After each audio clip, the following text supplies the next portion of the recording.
জনাব মাসুদ কামাল, আপনার কাছে আসতে চাই। হলফনামার প্রসঙ্গে নানান ধরনের তথ্য সামনে যখন আসছে, কারো কারো আয় এতটাই কম সেটা অনেকের মনে প্রশ্ন জাগাচ্ছে। আপনার কি মনে হয়েছে যে তথ্যগুলো আসলে আসছে সেটা আমাদের রাজনীতিবিদদের সম্পর্কে সঠিক তথ্য দেয় বা সঠিক চিত্র দেয়?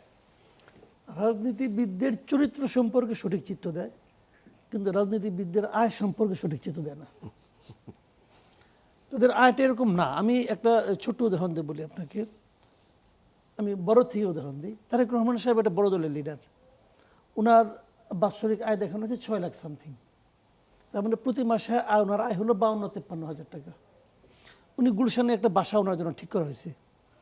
ওই বাসার ভাড়া কি এই টাকা দিয়ে হবে? ভাড়াই তো হবে না। তাহলে উনি সংসার চালাবেন কীভাবে? খাবেন কীভাবে? খাবেন কি? ওনার গাড়ির পেট্রোলের খরচ কে দিবে? তাহলে এই আয়টা কেন দেখানো হলো? তাহলে কি হলো? আপনি হিসাবে দেখেন। তাহলে কি ওনার গাড়ির খরচ অন্য একজন দেয়? তা পার্টি দেয়? যদি পার্টি দেয়, তাহলে পার্টি যখন নাকি ইলেকশন কমিশন নিজের আয় ব্যয়ের হিসাব দেখায়, তখন পার্টিকে এই হিসাবটা দেখায় আমি দলীয় চেয়ারম্যানের জন্য এত টাকা খরচ করি? অথবা পার্টি কি পাবলিকের কাছে ট্রান্সপারেন্ট থাকে যে তোমরা যে আমাকে টাকাটা দিয়েছো এই টাকাটা আমি এভাবে খরচ করেছি? থাকে? থাকে না। তাহলে কীভাবে হয়? তাহলে ওনাকে কি দিলে এই বাসাটা কোনো একজন ব্যবসায়ী ধনাঢ্য ব্যক্তি দিয়েছেন? কেন দিয়েছেন? কি পাওয়ার জন্য দিয়েছেন? ওবায়দুল কাদেরের 34 লাখ টাকা দামে ঘড়ি ছিল, ওনাকে নাকি ওনার কেউ উপহার দিয়েছেন। উপহার দিয়েছেন এটুকু বলেছে, কিন্তু উপহারের বিনিময়ে উনি কী পেয়েছেন তা উনি আর বলেন নাই। তো আমাদের মনে তো সন্দেহ থাকবে। ব্যবসায়ীরা কখনো বিনা লাভে কিছু করে না, কাউকে কিছু দেয় না, তারা ইনভেস্ট করে। তাহলে তাহলে কী দেয় হলো অবস্থাটা? তো এইগুলি কী হয় জানেন, পলিটিক্যাল লিডারদের ব্যাপারে আমার যেটা ধারণা, যেমন আপনার উল্টা দিকে আমি ইয়েটা বলে নিই, একটু শফিকুর রহমান সাহেবের কথা বলে নিই। ওনার 3,60,000 টাকা, মানে প্রতি মাসে ওনার ইনকাম 30,000 টাকা। ওনার মাসিক ইনকাম 30,000 টাকা। ওনার পেশা কি? চিকিৎসক।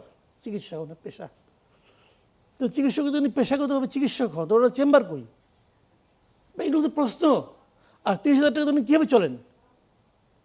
ওনারটা হইতে পারে ওনার দল ওইভাবে টাকা দেয়, ওনার দল কিন্তু ওনার দলের যারা রোকন অথবা কর্মী তাদের কিন্তু পেমেন্ট করে, তারা ওটা দেয়। কিন্তু এই দলগুলি কীভাবে দেয়?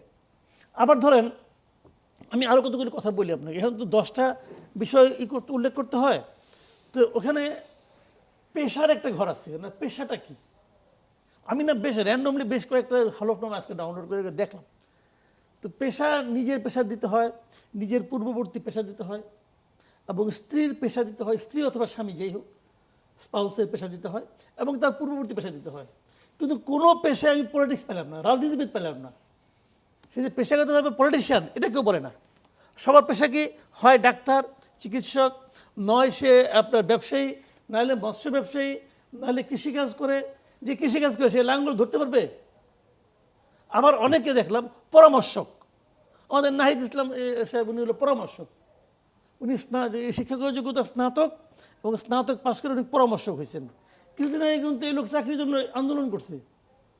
এখন সে পরামর্শক হয়ে গেল। পরামর্শক হয়ে সে 16 লাখ টাকা ইনকাম করা শুরু করে দিল।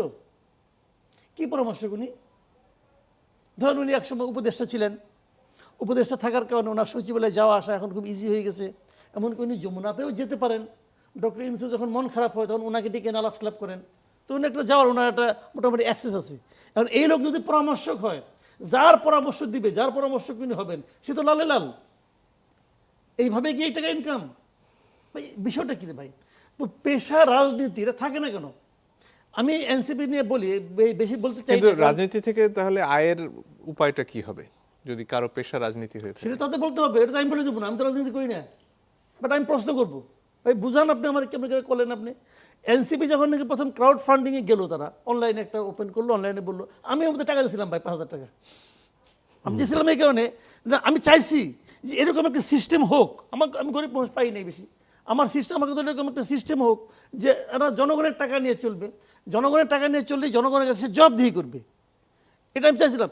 কয়দিন পরে দেখি যে আমি কয়েকদিন পরে দেখতাম যে ভাই এটা কী হলো, পরে জায়গাটা ওপেন হয় না, অনলাইন ওপেনই হয় না। ওপেন না হওয়ার পরে আমি ওদের 2জন লিডারকে বললাম, এমনকি আমি নাহিদ ইসলামকে একদিন বলছি, ভাই এটা ওপেন হয় না কেন? ভাই কি দেখতে হবে কী হয়েছে না হয়েছে। দেখতে দেখতে তো জনগণ এমন দেখাই দিছে, এখন জনগণ দেখে আর খামোশ হয়। এটা কি দেখলাম, এটা কি দেখলাম। জি। ধন্যবাদ। জনাব ইলিয়াস খান, আপনার কাছে এই প্রসঙ্গেই আসতে চাই। ধরুন তারেক রহমানের প্রসঙ্গ নিয়ে যেহেতু আলাপ হচ্ছিল, তার আয়ের উৎসের সাথে তার যে চলাফেরা বা সেই দায়িত্ব দল নিচ্ছে কিনা, এই ব্যাপারগুলো কি আসলে কখনো পরিষ্কার হয় বাংলাদেশে, বা রাজনীতিবিদরা বা দলগুলো আসলে সেই পরিমাণ স্বচ্ছতার দিকে এগোয় কিনা?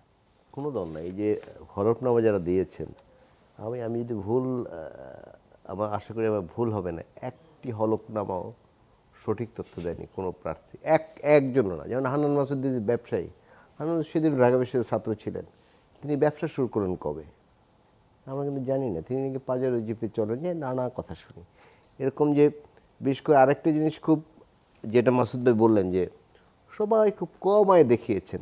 একজন প্রার্থীর আয়ও জীবনযাত্রার সঙ্গে, যেমন ধরুন এখন ঢাকায় একটা মধ্যবিত্ত বা নিম্ন মধ্যবিত্ত ফ্যামিলি থাকতে 1 থেকে 1.5 লক্ষ টাকা খরচ হয় যদি কমও ধরি, কিন্তু অধিকাংশ প্রার্থীর আয় লাখের নিচে আমি দেখলাম।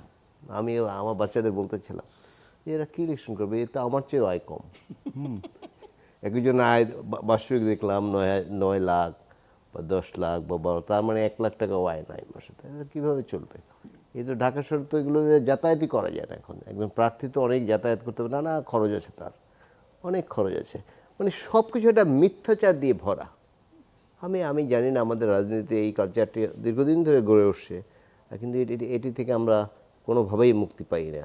খুব আশা করেছিলাম, আমার বোন আছেন যে এনসিপি অনেক কিছু ঠিক করবে, কিন্তু এনসিপির চিত্র দেখলাম ভিন্ন। এই যে হাসিনার পিয়ন 15.5 বছর 400 কোটি টাকা ইনকাম করেছে।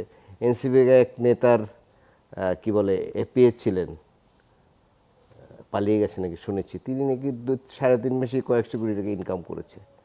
আর নিশ্চয়ই আপনিও শুনেছেন যে এরকম তো নানা অভিযোগ শুনি। আসলে আমরা হতাশ হতে চাই না, কিন্তু হতাশ হতে হয়। এবার আন্দোলনের পরে আমরা খুব আশাবাদী হয়েছিলাম যে এবার নতুন কিছু হবে। যেমন ধরুন 71 যে আমাদের প্রত্যাশা ছিল, স্বাধীনতার পর কিন্তু আমরা পাইনি। তারপর সর্বশেষ যদি 90-এর গণ আন্দোলনে ধরি, আমাদের যে প্রত্যাশা ছিল আমরা কিন্তু পাইনি। বাট এইবার আমাদের একটি আশা জন্ম নিয়েছিল যে এই ছেলেরা নতুন কিছু করবে, কিন্তু সবাই নানা কিছুতে জড়িয়ে গেল। আমরা দেখলাম, সেগুলো আমি স্টুডিওতে বলতে চাই না।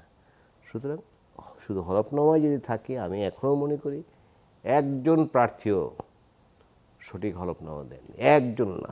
যত স্বতন্ত্র বলুন। এর পাশাপাশি আরেকটা বিষয় সামনে আসে, সেটা হচ্ছে নির্বাচনের ব্যয়। সেটা যে কমিশনের আইন অনুযায়ী যতটুকু ব্যয় হওয়ার কথা, বেশিরভাগ ক্ষেত্রে বলা হয় তার চেয়ে বেশ অনেক গুণ বেশি। মানে আমাদের সিস্টেমটাই হচ্ছে কি বলে, যে আপনি যাতে মিথ্যা তথ্য দিতে বাধ্য থাকেন বা মিথ্যা যেভাবে বলা হয় সেভাবে কাজ না করেন, আমাদের সিস্টেমটাই দাঁড়িয়েছে সেরকম। যেমন একজন এমপি প্রার্থী কত টাকা খরচ করতে পারবে?